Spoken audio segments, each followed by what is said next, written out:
آج کا جو ہمارا ٹاپک ہے وہ ہے یقین کے کمالات۔ حضور جانے جانا صلی اللہ علیہ وسلم نے ارشاد فرمایا، ادعوا اللہ وانتم موقنون بالاجابہ، اللہ تعالیٰ سے دعا کرو اس حال میں کہ تمہیں قبولیت کا یقین ہو۔ جناب بات ساری یقین کی ہوتی ہے۔ ہم کہتے ہیں ہماری دعائیں قبول نہیں ہوتی، تو ہم اس یقین سے مانگ ہی نہیں رہے ہوتے، مانگ ہی نہیں رہے ہوتے۔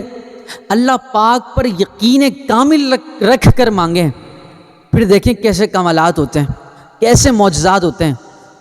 کہ رب تعالیٰ کا فرمان ہے کہ اللہ تبارک و تعالیٰ بندے کے گمان کے مطابق ہوتا ہے۔ گمان تو اچھا رکھو اللہ پاک پر، اللہ پاک سے پر امید ہو کر مانگیں کہ بس اللہ ہی دے گا، بھائی اللہ دے گا، وہ ہمارا رب ہے، دے گا، ہمیں خالی نہیں لٹائے گا۔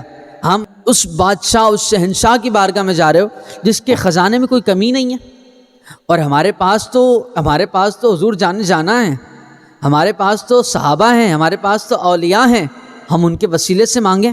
اللہ کے مقربین ہمارے پاس ہیں، ہم ان کے وسیلے سے حضور جانا کا وسیلہ دے کر مانگیں، پھر دیکھیں اللہ تبارک و تعالیٰ کیسے نوازتا ہے۔ یقین کامل سے مانگے تو صحیح۔ دیکھیں بات ساری یقین کی ہوتی ہے۔ بڑے بڑے علماء نے یہ لکھا کہ قبولیت دعا کا دار و مدار یقین کے اوپر ہوتا ہے۔ حضرت بایزید بستامی علیہ الرحمہ فرماتے کہ مجھے برسوں ریاضتیں اور مجاہدے کرنے کے بعد یہ پتہ چلا کہ مرتبے جو ہے نا وہ یقین سے ہوتے ہیں۔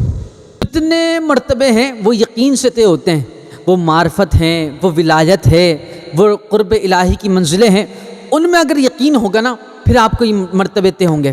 تو کسی بزرگ سے سوال کر لیا کہ اگر سارے ہی مرتبے یقین سے طے ہوتے ہیں تو پھر اتنی ریاضتیں کیوں ہوتی ہیں، اتنے رت جگے کیوں ہوتے ہیں، اتنے جو ہے جناب عالم مجاہدے کیوں ہوتے ہیں، کیا بات ہے؟ تو اس بزرگ نے جواب دیا، فرمانے لگے کہ بیٹا وہ جو یقین ہوتا ہے نا، یقین وہ اتنی جلدی آتا ہی نہیں ہے، وہ آتا ہی برسوں کی محنت کے بعد ہے۔ اگر پہلے دن ہی کسی کو یقین آ جائے نا تو اس کے لیے وہی معجزات، وہی کمالات انشاءاللہ پہلے دن سے ہی ہونا شروع ہو جائیں گے۔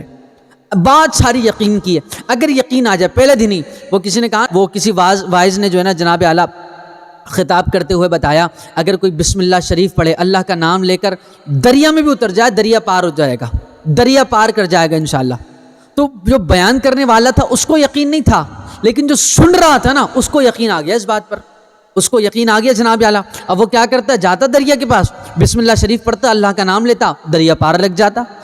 تو بات ساری یقین کامل کی ہے۔ آپ یقین کامل سے رب سے مانگ کر تو دیکھیں یار، وہ رب ہے، رب ہے، رب سے مانگ کر تو دیکھو یار، پیار سے اللہ پاک کو بچوں کی طرح، رب تعالیٰ سے بچوں کی طرح گڑ گڑا کر مانگو، یقین کے ساتھ۔ میں مصلی سے اٹھوں گا نہیں، اللہ پاک جب تک تو نوازے گا نہیں۔ مانگنے کا طریقہ ہونا چاہیے، یقین سے مانگو تو صحیح، پھر دیکھو اللہ کیسا نوازتا ہے۔ آپ بات ساری یقین کی ہے، آپ یقین کامل رکھ کر مصلی پر بیٹھ جائیں، بس بچوں کی طرح گڑ گڑائیں، اللہ پاک بس تو عطا فرمائے گا، تو ہی دے گا۔ یقین کامل سے مانگیں، پھر دیکھیں کیسے معجزات ہوتے ہیں، کیسے کمالات ہوتے ہیں، اور پھر دیکھیے گا آپ جناب اعلیٰ، پھر دیکھیے گا آپ کی دعائیں کیسے قبول ہوتی ہیں، اور پھر یقین کامل سے مانگ کر دیکھیے گا، آپ دیکھیے گا آپ کے بگڑے کام کیسے سنور جاتے ہیں۔